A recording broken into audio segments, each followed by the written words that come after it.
open forum for any other additional insights, no, or questions about the topics we discussed. Sige.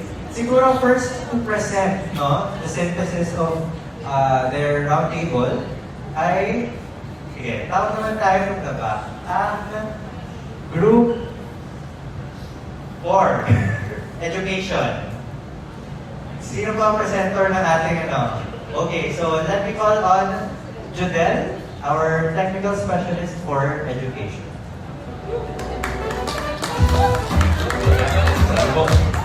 Yeah, so collective effort po ito ng education team, sa ni Carmela at ni Lou at lahat ng mga dumaan sa lahat ng participants yun. Sinikap namin, no, kasi busog na busog yung yung output natin at yung mga pag-uusap natin. So banggitin na lang po namin yung highlights kung sa education spectrum, ano yung mga posibilidad na pwede nating pagtulungan at pwede pa natin pag-usapan pa. No? Kasi alam namin, preliminary discussions po ito. At magkakaroon pa tayo ng mga pagsusok, no, ng pag-uusap. No? Yan. So una po, meron po naging pag-uusap tungkol sa social-emotional learning integration. No? So gusto namin tingnan kung dahil napakahalaga, actually equally important, ang social-emotional learning skills sa literacy and numeracy. No? Lalo sa panahon ngayon, no? Sa ng school safety, emotional regulation. So titingnan po namin yung posibilidad na ma-harmonize, no, ang literacy interventions kasama ng social-emotional learning, no, na parallel yung development ng competencies na yun. Kasi equally important po.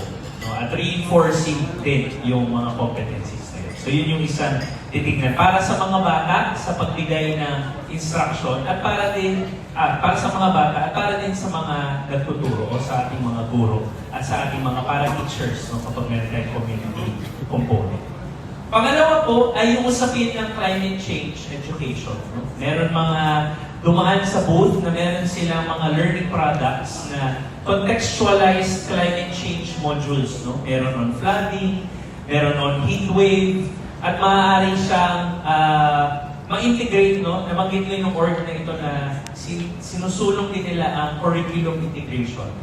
So, sa operational level, may project po ang Educo na bago, yung Project Boost, na magkakaroon ng 21st Century Skills program or enhancement program. Na maaaring ang isang bahagi nun is climate change education.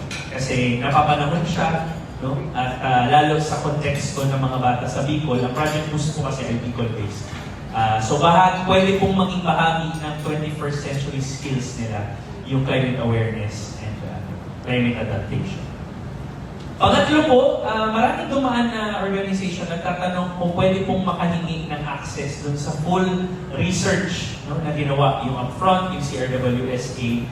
Yun po ay isang bagay na agad po namin matutugunan pagkatapos nitong convergence, no? Kasi pwede namin ibigay sa inyo yung access sa learning resources na yun, no? So yung buong research at yung iba pang mga learning resources tulad ng literacy task card on play, music, and movement, maaari din namin yun ibigay sa inyo. So meron lang po kayong QR code na hindi po yung request access form.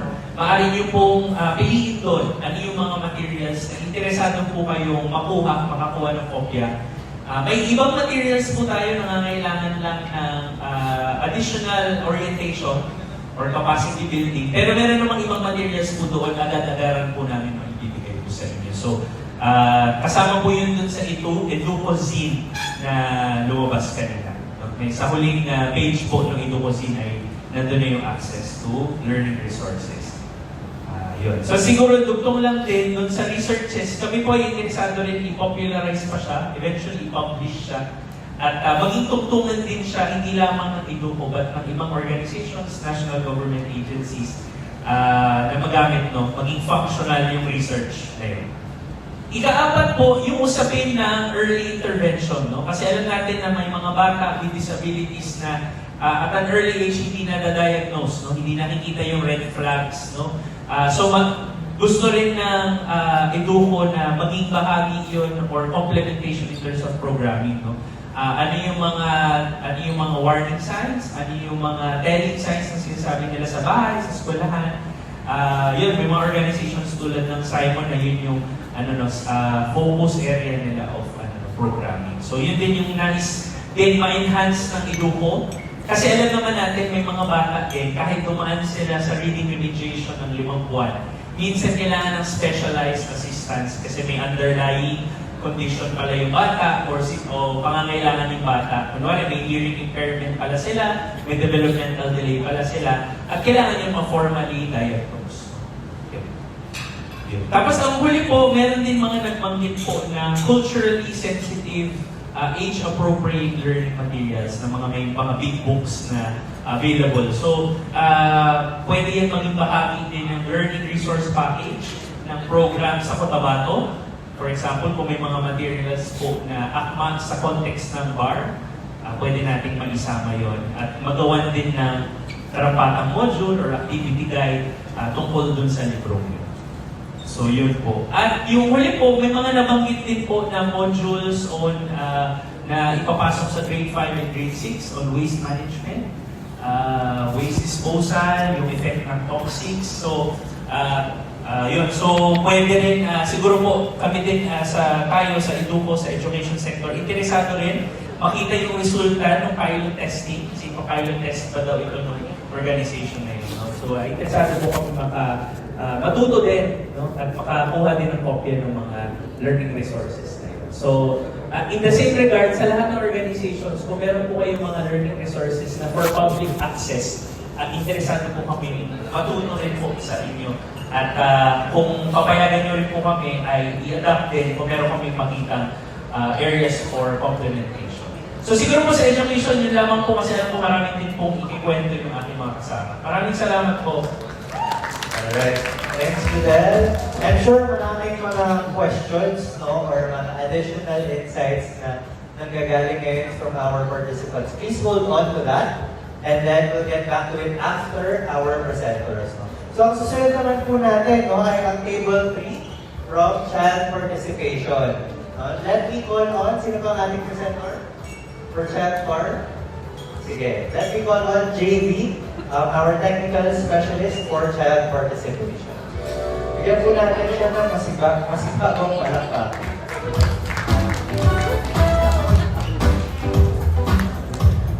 Thanks, David. I'll try to consolidate what we discussed with four groups no, na gawa sa table na particularly bias ng child participation. So, there are 10 areas, priority areas na nakita namin which we can collaborate with each other. No? Una siguro yung pinaka-bias ng program is meaningful child participation in leadership. No? We can, kasi yun yung common na laging nababanggit yung child representation in local council for the protection of children, yung formation of barangay children's association or organization, and then yung participation of children with disabilities. No? So, paano ba magiging meaningful yung participation? Hindi lang naman children with disabilities, but kasi we want to be inclusive. Pati yung mga children with diverse on GSC, no? Or even yung mga children na nasa like IP identification, IP indigenous group. So, areas for complementation between all among the organizations that we were able to have an exchange of areas of complementation. Siguro, we can organize una yung capacity building or meaningful child participation. That's fine. No? Area na pwede natin Educo sa amin, no, sa organization, we can offer is yung aming expertise in terms of technical, no, sa child participation. And also, because we have a strong alignment with the government, particularly sa CWC, yung aming connection and our access to information, no, which we can also link with you, no, doing child participation programming. No. And also, in advocacy, support of in advocacy, and nabanggit din yung paano ba yung in terms of yung mga proof of concepts, no? Yung data management, no? Yun din isa sa mga key aspects na nabanggit kanina, no? Especially na-manage sa group 1. No? And then second area of complementation, siguro yung child, although hindi na siya masyado dun sa level ng child participation, pero nababanggit kasi siya yung child protection, safeguarding, and safe spaces na sa tingin no, ng organization na magbanggit nito, yun yung gusto nila isang site or hindi ko lang kung gap ito or area for growth no, ng organization is yung magkaroon sila na in place na safeguarding or PSEA policy, you know, when we're open to that. Kasi, and it is something that we must be proud of. Ang iduko po ay isa sa 19, ilan nga yun, Carla May? Organization? Out of ilang organization, yung 19, yung nakapasa? 60?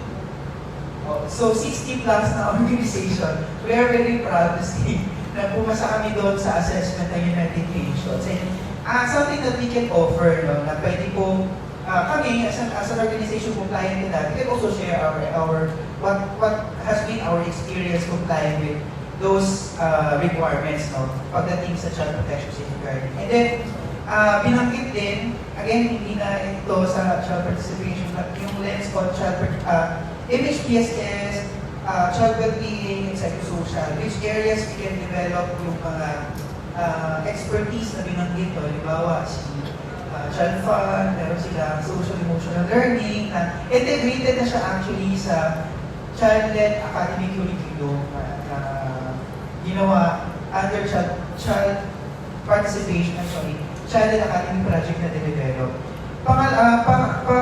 Ang next ay climate resilience, environment, and DRR, something that we can also grow together in some of our local partner organizations or yung mga kanina, yung mga sa meeting namin, may nagsabi na ito yung expertise nila. Siguro alignment na lang, no? In terms of yung life stages or dealing sa reboot na paano ba tayo magko-complement? Kasi sa Iduko, meron kami, expertise namin is child participation for children. Yung 17 years old and below. But yung sa kanila is 18 years old. Adult, yung young adults, sa 18 to 30 years old naman. So, nakikita natin na area for complementation is yung paano ba natin mapapalakas, malilink together yung both life stage. And then next is yung inclusion and representation. Although, meron na kaming engagement with Simon of Siren and how we can also leverage to other organizations na would want to partner with you. Now, also we want to share ano yung natutunan natin working with Simon of Siren, something to look forward, particularly when we want to engage children. And also, yung family strengthening, paano ba natin i-integrate yung family strengthening of programming ng organization na ito yung in-implement nila. Paano ba kami papasok as an organization, as Iduko, to integrate yung meaningful participation ng mga bata. So now we can also engage children in conducting yung meaningful participation na naiintindihan din ng mga parents, no? Kasi usapin hindi lang ito usapin ng mga bata, but also usapin din kasama ang mga leaders na naiintindihan dapat nila kung ang kahalagahan ng participation na nagsisimula yung basic component ng communities, yung family, no? Kaya mahalaga na ma-integrate natin yung participation ng mga bata. The programming and family strengthening. Last is yung research and data knowledge management, no? Na isa ito sa binanggit namin kanina, I think one of the interested organization is yung Reboot, no? Something that we are also looking forward to partner with among all of you is yung research na ginagawa namin. Paano ba natin i-demonize sa mga bata ang climate resilience? And dapat naiintindihan nila at early stage na they can also share, no? And ano yung responsibility nila, no, sa ating environment? Paano ba natin papakita sa mga bata, plus lalong naiintindihan nila ang kahalagahan ng climate action. So, yun yung mga areas or point of complementation na pwede natin i-explore. With that, para ituloy ang humanitarian action, sa pangalawang persona ko na naman, tatawagin ko si Patricia Camille.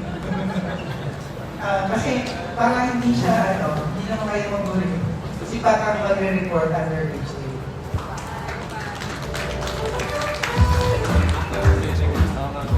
Ayan, magandang hapon po.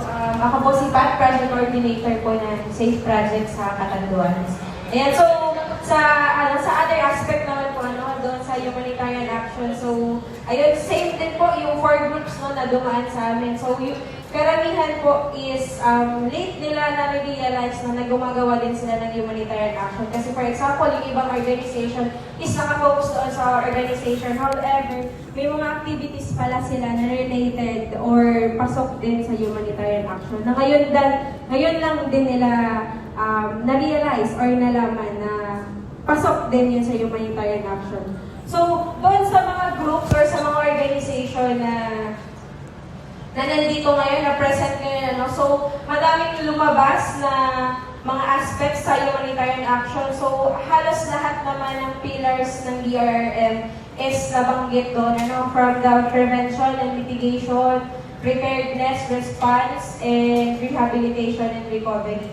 So, lahat ng organizations, may mga unique interventions doon sa 4 na pillars.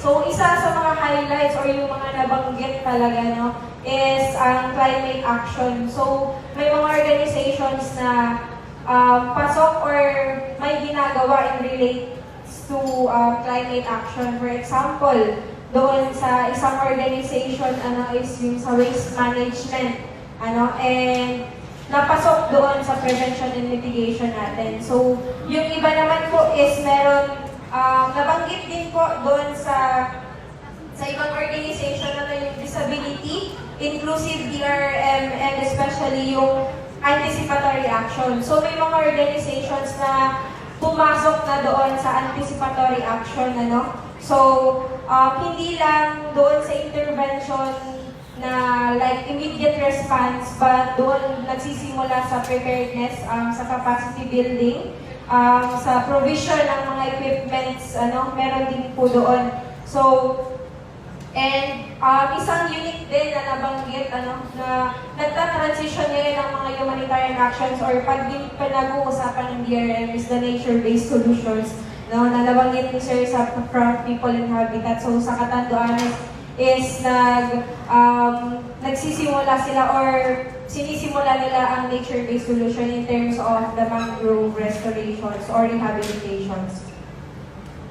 And then, sa response naman, nabanggit din po ang education in emergencies.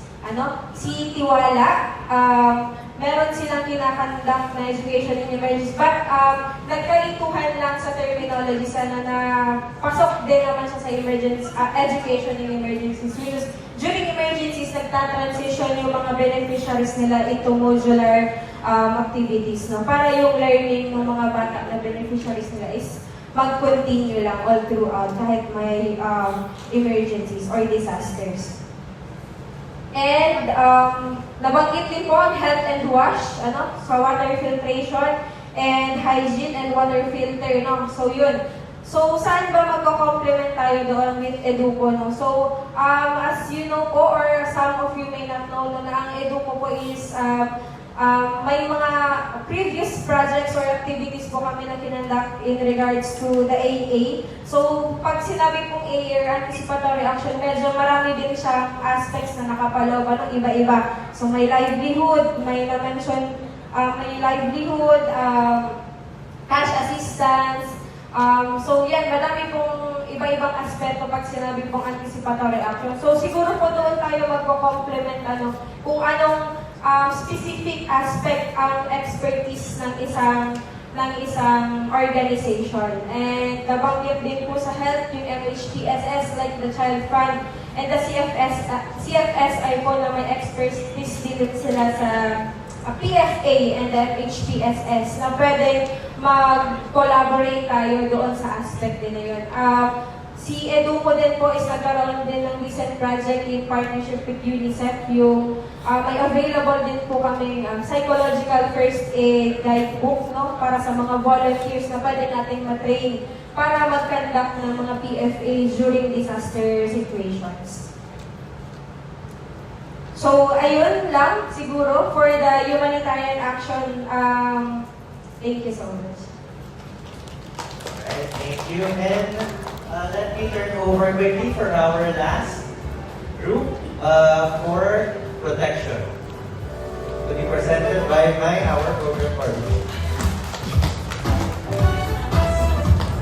Ayan, for child protection naman po, papasalahan ko lang ang pinaka-lumitaw po ng mga CP issues para parehas na ina-actionan ng mga organization ay ang syempre ang USAID and child labor and bullying, kung saan nakita natin ang point of complementation with the organizations na nandito ay ang pagpapalitan ng ating mga gains or promising practices sa pag-implement ng ating child labor initiative. Base sa kwentuhan kanina, magkakaiba yung context ng ating child labor initiative. Merong nasa minahan, merong nasa agriculture. So, posible na magpalitan or magkapalitan tayo ng mga gains and promising practices natin para sa improvement pa ng ating child labor initiative. Dahil nga po ang Educo, meron pa rin pong focus doon sa child labor. Also doon sa online sexual abuse and exploitation of children, ang USAID po ay parte pa rin ng advocacy ng Educo kung saan gusto rin namin malaman kung ano ang mga gains din or ano ang mga processes, ano na din ang pinagdaanan at ano ang napakagandang resulta ng inyong USAID project. Meron pong nagbanggit na organization na meron na po silang application, meron na silang mga USAID initiative and gusto namin mag-learn from that. And of course, may lumabas din na meron ng expertise ang ibang organization sa mental health kung saan gusto natin mas paigtingin pa or strengthen, lalong-lalo na po sa prevention side, tungkol po doon sa nalulitaw na CP issues kung saan kasama ang bullying. So yun, isa po yun sa ating posibleng maging complementation.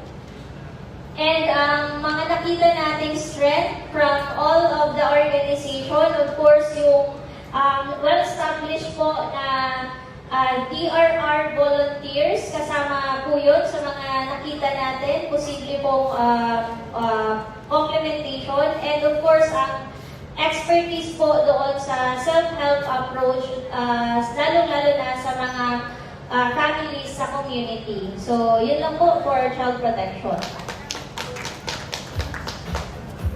Thank you, Mai. Sobrang rich ng discussion na naganap. I'm hearing a lot of program and project opportunities that were discussed, not just as a whole, but also individually. I guess dito rin sa mga discussions na ito, may mga na-identify rin tayong mga unique programmings, no? And siguro, yun talaga yung mga areas na magpo-complement tayo together once we meet in the community, no? So siguro before we close this part of the program, baka may mga questions po tayo, no, or mga additional insights, no, that came about from our experience during the roundtable discussions. So siguro ito po yung good time, no, best time para siguro marinig rin po namin from our participants, no, ano yung mga lumalabas na napalaisipan sa atin. Meron po ba?